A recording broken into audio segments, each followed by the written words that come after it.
Jack rented an apartment in an old brick building.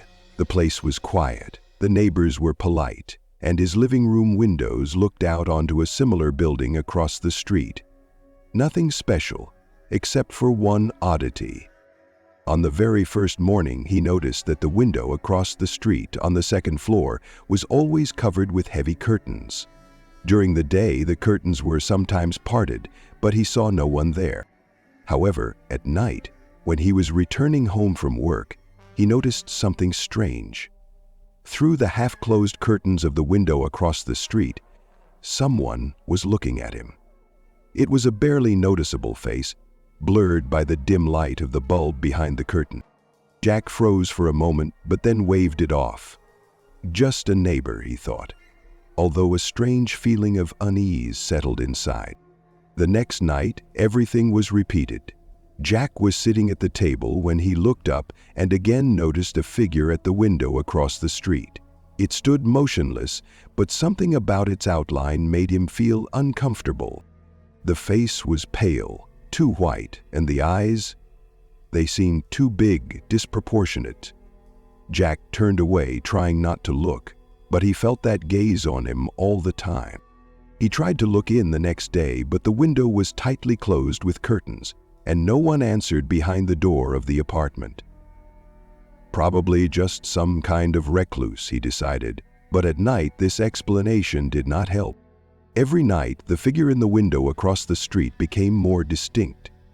At first, it simply stood there, like an invisible statue watching Jack through the heavy curtains. But now, he noticed that it seemed to be getting closer. One evening, when Jack went out onto the balcony to smoke, he felt the hair on the back of his neck stand on end. He slowly raised his head and saw it. The silhouette was no longer standing outside the window, but on the balcony of the apartment across the street. The figure did not move. A pale face with huge dark eyes looked straight at him. The face itself was not clearly visible. It seemed blurred, wrong, as if it did not belong to a person. Jack froze, his heart pounding in his ears. He hurried back into the apartment, slamming the balcony door and drawing the curtains. "What was that?" he whispered, trying to calm his breathing. The next night, the situation worsened. Lying in bed, Jack heard a quiet, almost weightless sound. Footsteps. They were coming from outside, as if someone was slowly walking along the sidewalk near his house. Suppressing his anxiety with difficulty, he went to the window and carefully looked out. The same figure was standing under the street lamp. Now she was right in front of his house. Her head was slightly tilted to the side, and her arms hung limply along her body. Even from a distance, Jack could see her empty, deep eyes that looked at him as if they knew all his fears.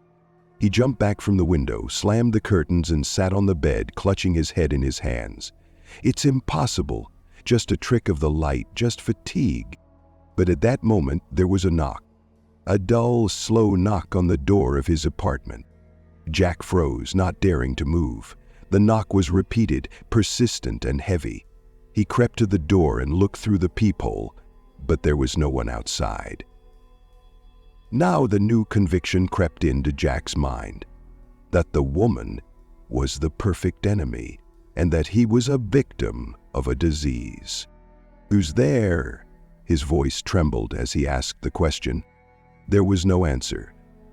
But as soon as he turned away, the knocking began again, faster and louder this time, as if someone was beating on the door with fury. On the verge of panic, he began to call the police, but as soon as he picked up the phone, the knocking stopped.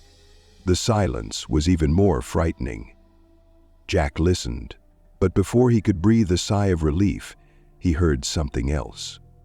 A slow scratching near the door, and then a whisper, quiet, drawn out, sounding as if from inside the wall. "I'm here," said a voice reminiscent of the scraping of iron on glass. Jack realized with horror that the sounds were coming not from outside, but from inside his apartment. But of course she would not be coming. She was taking a shower, banishing the sounds from his mind. Jack stood in the center of the room, feeling the cold penetrate every cell of his body. The air in the apartment became heavy, almost viscous. The whispers continued, enveloping him from all sides. "I'm here." He slowly turned his head towards the living room. The door leading to the balcony was slightly open, although he clearly remembered closing it. Moonlight fell on the floor, illuminating a dark figure standing in the middle of the room. It was that same silhouette. A pale, unnaturally elongated face looked straight at him. Eyes, huge, dark, and infinitely empty, seemed to draw him in.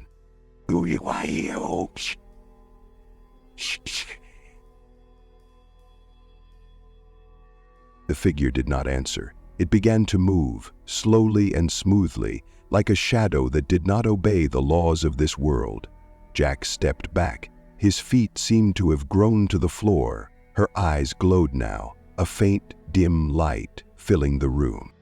"Now you," the voice said. It was not male or female, not loud or soft. It was the air itself speaking to him.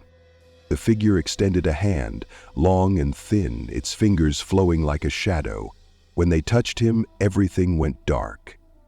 The next morning, the neighbors noticed that something had changed in Jack's window. There was a figure standing behind the curtain now, its outline barely discernible in the morning light. The people across the street said they had seen it move during the night, watching them without blinking. The old apartment across from where Jack had once lived was now deserted. But at night you could swear there were shadows behind the curtain, and if you stared long enough, you could glimpse a pale face with empty eyes. "Do the dim figures come back to get you?" Luke asked. Jack was part of it. Now he was the one watching, and the one waiting.